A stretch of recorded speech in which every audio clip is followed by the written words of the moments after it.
lumière. Top. Allez, dites-moi tout.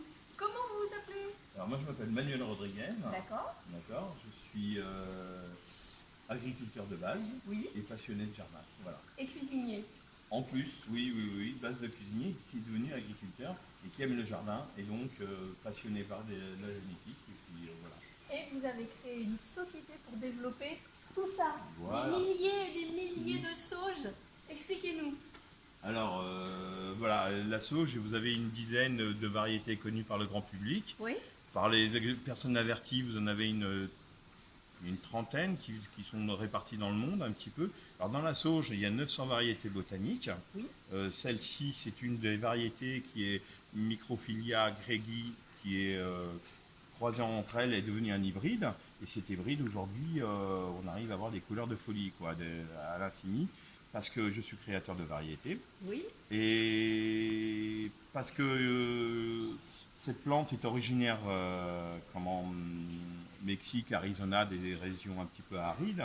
Et elle secrète une hormone antigerminatoire dans le sol, ce qui permet qu'elle n'a pas de concurrence et les graines se neutralisent. Et moi, j'ai réussi à lever cette dormance. D'accord. Et c'est pour ça qu'aujourd'hui, vous avez un panel de couleurs qui arrive, qui s'ouvre à tout le monde, quoi. Mais pas que. Vous m'avez fait découvrir la sauge ananas, la D'accord. sauge... Alors ça, ce sont d'autres sauges qui font partie de la variété botanique. Ça, ce sont des Eleganthus. Vous avez d'autres, vous avez des patènes, vous avez des Mexicana, des Guaranica, vous avez plein d'autres plantes de la sauge. Comme je vous ai dit au début, il y a 900 variétés botaniques. Alors, la sauge que vous m'aviez fait découvrir, la sauge ananas, la sauge D'accord. melon, elle se mange. Tout se mange. Les feuilles, la fleur. Fleurs, oui. Ça, par contre, ça se mange pas. Alors ça, non, je vous déconseille fortement de ne pas manger. Par contre, les pétales peuvent décorer les plats. Il y a un avantage qu'elle a, c'est qu'elle est très mellifère, donc elle attire beaucoup les insectes et donc qui pollinisent aussi les autres légumes du jardin, quoi. Et vous disiez en plus en été, elle fleurit merveilleusement, Tout le temps. Et elle fleurit de quand à quand? Alors elle fleurit du printemps jusqu'au gelée, Tout le temps. tout le temps sans s'arrêter. Et en plus, vous vous en occupez pas, elle se débrouille toute seule. Alors, c'est pas péjoratif ce que je vais dire, mais c'est vraiment la plante du jardinier feignant. Oui.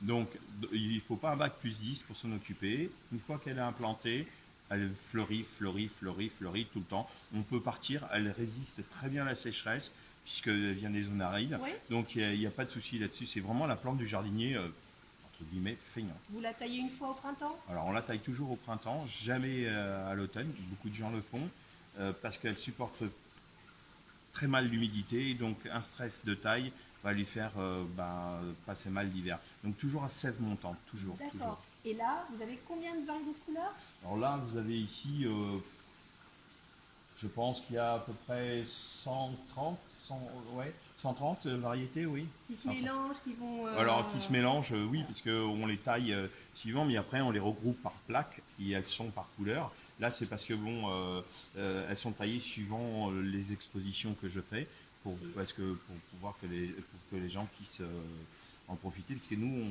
on leur fait déjà un petit arbrisseau, on fait un travail en amont, et ce qui permet d'avoir après par la suite quelque chose de très bien.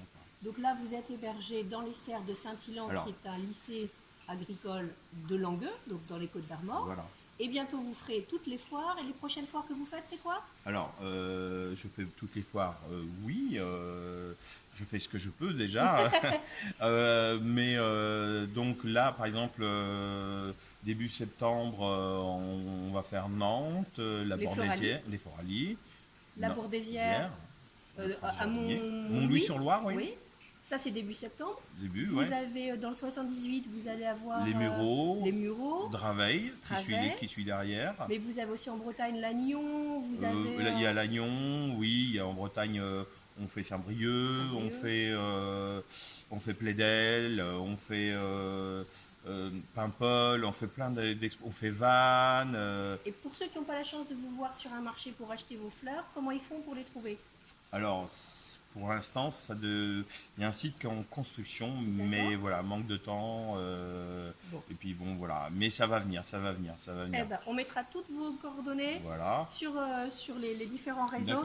Merci beaucoup pour votre accueil. C'était super d'avoir découvert la sauge autre que médicinale classique. Tout à fait. Et tout ce que vous en avez fait, c'est super. Voilà, il y a un petit point de dernière minute. Oui. Donc, ce que vous voyez ici, c'est ce qui est ouvert au public. Sinon, j'ai une collection personnelle. Ah, Donc, de plus de 1000 couleurs. oui. 1000 couleurs avec des nuanciers qui se dégradent. Et de l'autre côté, mais comme elles sont taillées, vous ne pourrez pas les voir. Oui. Et on peut les voir d'ici un mois et demi, elles sont toutes en fleurs. Ouais. Pour les fêtes, pour les foires. Voilà, voilà. Mais c'est personnel pour l'instant, c'est pas pour ouvert encore au public. Mais ça va le devenir. Eh ben merci. Ben voilà, voilà. À bientôt. C'est dans la boîte.